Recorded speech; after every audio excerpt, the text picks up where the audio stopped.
আম্মাজান আয়েশা রাদিয়াল্লাহু আনহা বলেন, যাকাত যে দিতেছো বলিও না যাকাতওয়ালাকে এটা যাকাতের টাকা, তাকে বলিও না।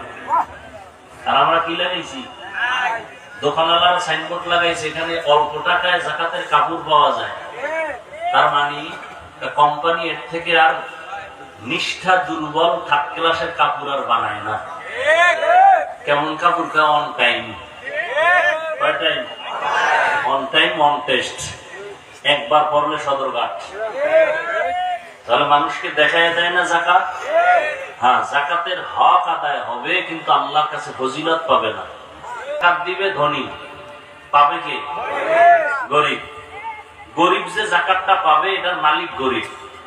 100 টাকায় 2.5 টাকার মালিক গরিব, আর বাকি 97 টাকা 8 আনার মালিক ধনী। এখন ধনী বলবে তো আমি 2.5 টাকা রাখি কেন, গরিবের টাকা গরিব আল্লাহ আলাদা দিতে পারে না? তুমি রাইখা যে একটু আমানতের সাথে ধরে রাখতেছো, এটা গরিব পারে না। আর তুমি যে রাখছো এই জন্য তোমার পুরস্কার দিলাম 97 টাকা 8 আনা। এত যদি তোমার ফ্যাট না পড়ে তাহলে জাহান্নামের আগুন দিয়ে ফ্যাট করবো। আমি তো কসম করে বলি, আল্লাহর কসম একবার, আল্লাহর কসম 2 বার, আল্লাহর কসম 3 বার, আল্লাহি বিল্লাহি তাল্লাহি, বাংলাদেশে যদি ঠিক মতো ধনীরা যাকাত দেয়, পাই পাই করে হিসাব করে, এই বাংলাদেশে কোনো দরিদ্র থাকবে না। আর এটাও কসম করে বলি, যাকাতের টাকা ঠিক মতো যতদিন পর্যন্ত দিবে না ততদিন পর্যন্ত এই সোনার বাংলায় দারিদ্র বিমোচন হবে না, হবে না। তাহলে যাকাত দেওয়া ফরজ, খুব কঠিন কথা। আম্মাজান আয়েশা বললেন, তাহলে যাকাত যে দেয় সে কি ঋণী? কার কাছে? গরিবের কাছে। তাহলে সে বড় না ছোট? গরিব।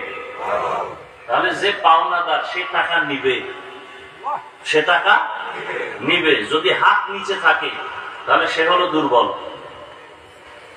গরিব তো হাত নিচে দিবে না, কারণ আমি ঋণী, আমি টাকা দিব, সে হাত দিয়ে ধরবে। যদি হাত নিচে থাকে তাহলে প্রমাণ হবে সে আমার কাছে দুর্বল, হাকিকতে সে আমার কাছে দুর্বল না। যাকাত দেওয়া দয়া না, যাকাত দেওয়া দয়া না। যাকাত দেওয়া গরিবের হক আদায় করা। দয়া কারে কয়? স্বার্থ ছাড়া, বিনিময় ছাড়া সীমাহীন হাতিয়া কাউকে দেওয়ার নাম দয়া। যাকাত এটা দয়া না, এটা গরিবের পাওনা আপনি আদায় করলেন। পাওনা আদায় করে দেওয়া, একজনে টাকা পাইবে ওটা দিচ্ছেন আপনি, এটা দয়া? যাকাত দেওয়া দয়া না। এই জন্য আম্মাজান আয়েশা বললেন, যাকাতের টাকা দিয়ে দোয়া চাইবা না, দয়া করলে দোয়া চাওয়া যায়। যেহেতু যাকাতের টাকা দয়া করা হয় নাই, অতএব দোয়া চাওয়া যাবে না।